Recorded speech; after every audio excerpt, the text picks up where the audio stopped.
outlasting. And the way that you outlast is you continue to have ways to generate cash flow for the business. So I'm going to walk you through the model that broke the gym industry. So when I got into the gym game, what people ran was something called an LBO, which is not a leveraged buyout, but they called it that because it was a low barrier offer. All right. And so this is what those gyms did at the time. So they would run a $21 21-day promotion, right? So that was their front end offer. That was their attraction offer. Now, is that a good attraction offer? Not by my standards, but it was an attraction offer. For me, this would probably be a downsell. But for them, this is what they were running on the front end. And what's really interesting about all the offer structures that I mentioned in the Money Models book, which you'll soon learn about, is that all of those offers can be used anywhere. But I tend to bucket them in this way because I think they better satisfy this specific objective. Back to the story. They were running $21 21-day promotions. And this is back when people could, in a local market, convert maybe 25 or even 30% of leads. Lead quality has gone down on those platforms. But let's just walk through it with like really bull case scenario, the best case scenario. So they're closing 1 out of 4 leads. So let's say they get 100 leads, which would cost them, let's say that their lead cost was $20.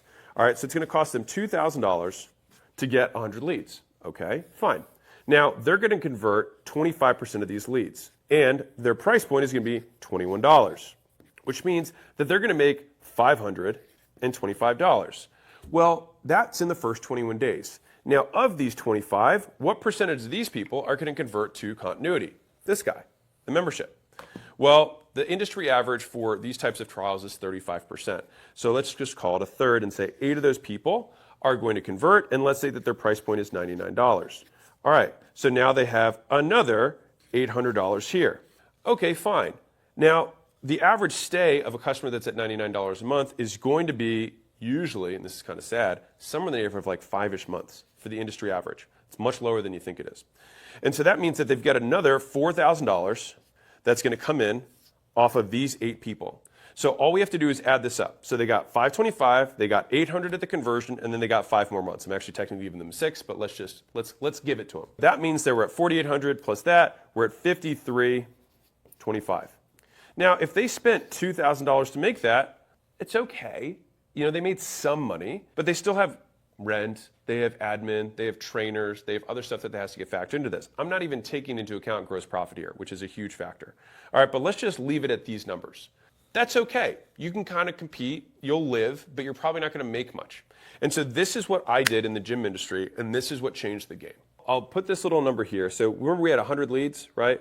Well, we made 5,325, which means the maximum amount of money that we could spend, right, from these would be $53 per lead. Now, you couldn't actually realistically spend that money because you have every other cost in the business you'd have to spend, and you'd be losing money. Let's just use that as a hypothetical. And again, I'm just trying to bolster this scenario.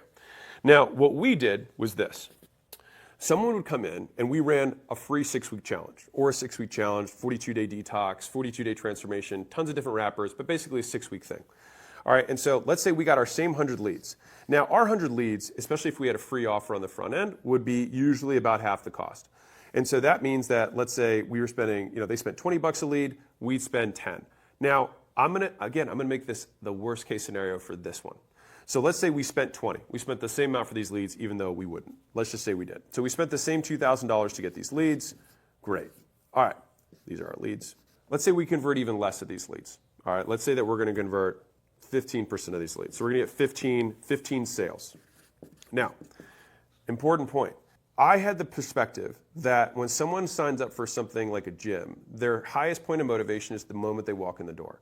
That is when they're the most deprived of the outcome. They're so in pain that they booked an appointment, they clicked a lead, they opted in, they responded to a phone call, they got in their car, they drove all the way there, they're ready to change. That is the point that I'm not trying to sell someone something for $20. I'm trying to sell them something for $500, right? The point of greatest pain. Now, maybe it's $5,000, but at this point in my career, $5,000 wasn't in my lexicon, so 500 was high ticket. All right, I'd have 15 people that would come in, and I'd sell them for $500 or $600.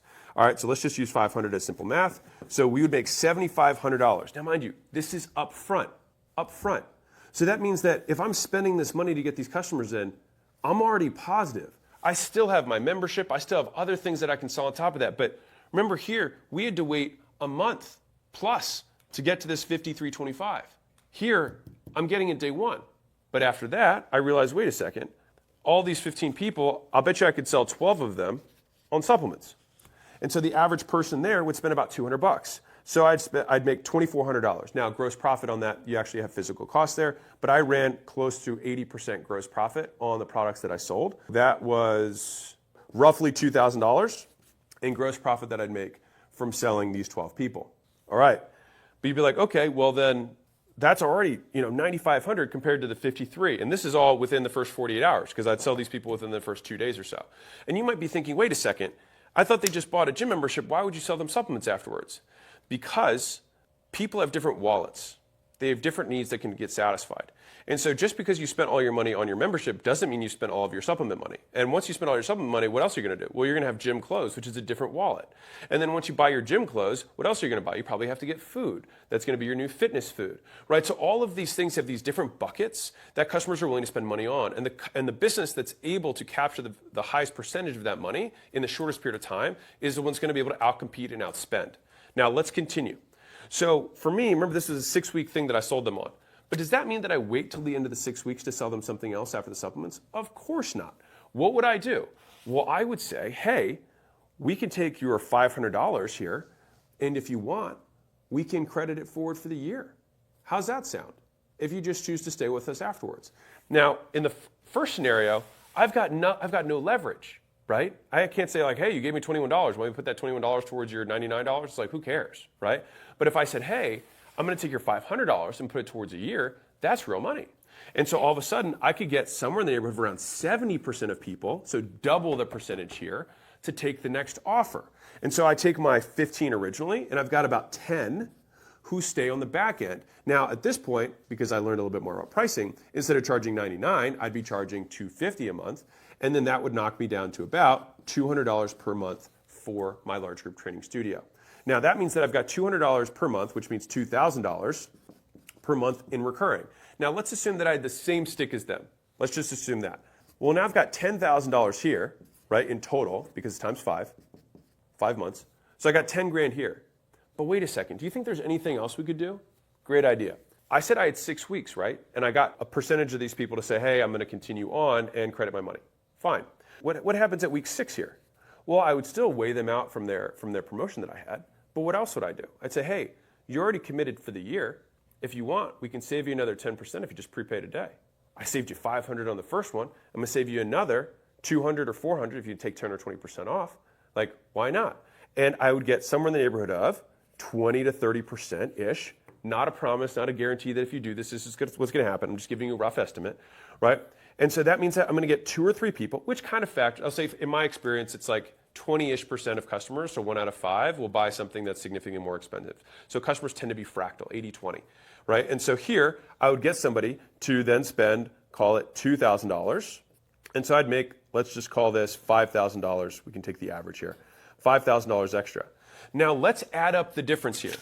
My competitors could spend up to $50 a lead. That was very important, right? $53 a lead is what they were able to spend. But if we're adding ours up, I'm going to get $7,500, $2,000, $9,500, $10,000, now $19,500, plus 5. So I've got $24,500 that I'm making from the same 100 leads.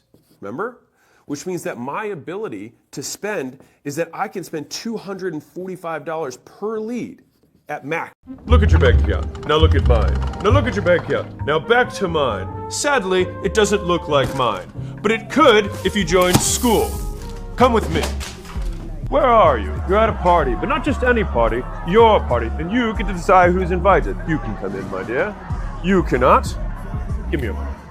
And because it's your party, it can be free or it can be paid. It's up to you. And you're talking about whatever you want to talk about because it's your party. Learning and having fun. But don't believe me, look at these numbers. This is the real leaderboard from last month.